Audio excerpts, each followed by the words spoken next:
All right, let us now revise together the text which you wrote. Number one, you actually wrote the test on nutrition. So let us go ahead and revise. Number one, define the term nutrition.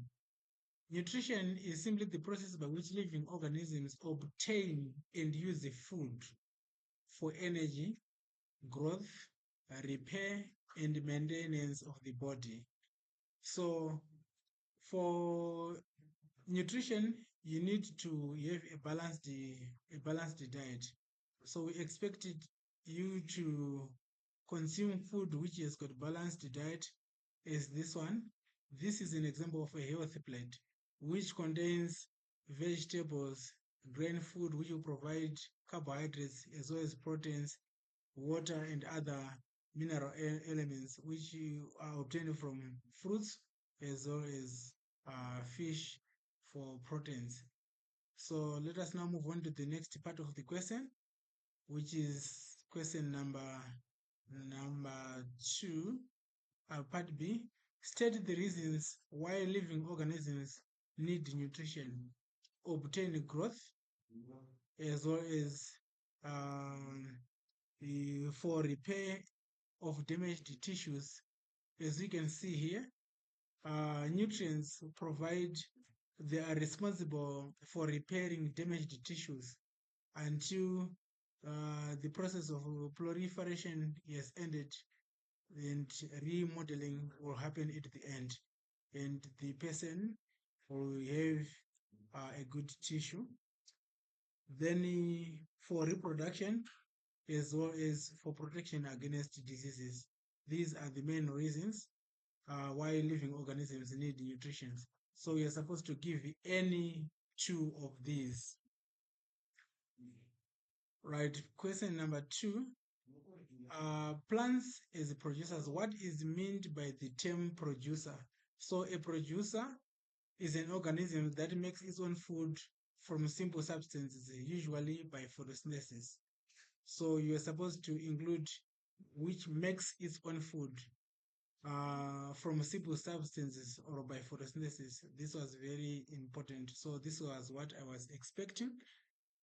Moving on to part B, explain why green plants are called producers. Green plants are called producers because they manufacture their own food by photosynthesis using sunlight, carbon dioxide, and water. Right? So let us now move on to the next part of the question, which is part C.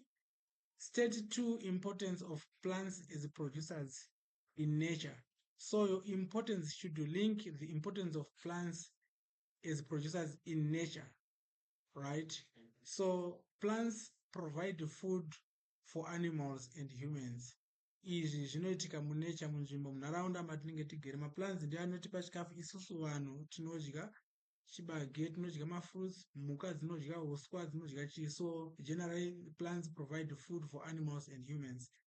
Then produce oxygen for respiration. Of course, the plants, they'll produce carbon dioxide, they release oxygen. We humans produce carbon dioxide, which is absorbed by plants for photosynthesis. They form the base of food chains as well as maintain balance on gases in the atmosphere. That is, the exchange. The plants will produce oxygen to be absorbed by all these animals, including humans, and the humans they give off carbon dioxide to be absorbed by plants for use during photosynthesis. So let us now move on to the next part of the question. As I've explained the term of photosynthesis, this is how it happens, as well as the oxygen cycle. Just a moment. And let us now move on to the next part of the question, which is part B, the word equation for photosynthesis. You need carbon dioxide and water, and these are the reactants. And you also need, this can only take place in the presence of sunlight and chlorophyll, so that you produce glucose and oxygen. Glucose and oxygen, these are called the end products of photosynthesis, right? Part C, one condition necessary for photosynthesis and its function Just explain any one of these conditions. Carbon dioxide is a condition, water condition, sunlight, and chlorophyll. So you've got 4 conditions to choose from. And then out of those 4 conditions, just explain one. For example, if I choose sunlight, just say sunlight provides energy for photosynthesis. So you'll get a mark for the correct condition and a mark for the correct function. So if you explain about carbon dioxide, you have to give its function.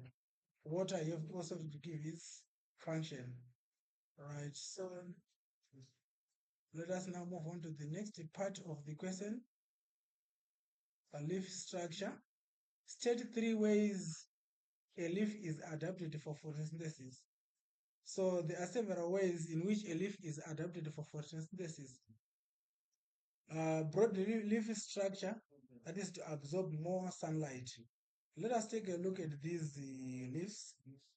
We have got this leaf, as you can see, this one. This leaf is a broad leaf structure to absorb photosynthesis, sunlight for photosynthesis, right? Then that is a good adaptation. And then thin for gas diffusion. As you can see, the leaves are thin, very thin, as you can see. If we enlarge the leaf, it will look like its internal structure will look like this one. So the gases will diffuse through the stoma, which is controlled by the gut cell, and then enter the internal structure of the leaf, which is the spongy cells, which is the tissue, as well as the xylem and the phloem vessels. But the gases which are required by the plant for photosynthesis, carbon dioxide, it will diffuse and pass through until it reaches uh, the palisade cells, which are responsible for photosynthesis. All right. Another condition contains many chloroplasts. As you can see here, these are chloroplasts which are responsible for photosynthesis. Here's the stoma for gaseous exchange, as I have indicated below. This is the stoma, which is controlled by the gut cell. A stoma is simply an opening, which is controlled by the gut cell. So during the night, the gut cell closes the stoma, but during the day, when all conditions are conducive, the stoma will open to allow gaseous exchange, and then photosynthesis will take place at its maximum point. Right? Then has veins to transport water and food. The veins which we are talking about, these are the veins, the xylem and the phloem vessels. These are the veins. The xylem for transporting water, and then phloem for transporting manufactured food to different parts of the plant.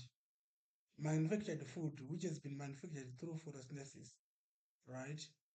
And then the food or the nutrients which are absorbed by the plant, for example, after fertilizer application, all those nutrients which are dissolved in water, they will be transported through the xylem vessels.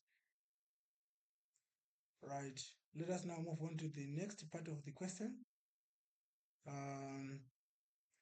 Number 5, define digestion. Digestion is the process of breaking down large insoluble food substances into small soluble substances that can be absorbed. This is very, very important. So I was expecting you to include breaking down large food into what? Into small soluble substances. So this was supposed to be included, right? Then the last part of the question, name the part where digested food is absorbed. So this is the alimentary canal. From the mouth, food is swallowed and further digested into the stomach. But our question just requires the part where digested the food is absorbed.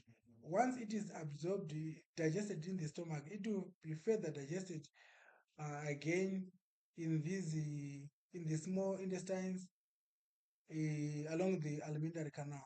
But the part of the alimentary canal where absorption is the greatest, it is the small intestines, this part. So that's where digested food is absorbed.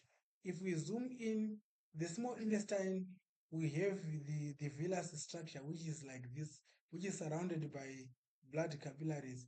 And as you can see, these are the food substances which are digested into smaller particles. They can diffuse or they can be absorbed into the blood capillaries, then transported to the different parts of the plants for metabolism. So this is the structure of the small intestines, and this is the structure of the villas. The small intestines, they are surrounded by blood vessels responsible for absorbing all these blood vessels. They are responsible for absorbing digested nutrients. All right.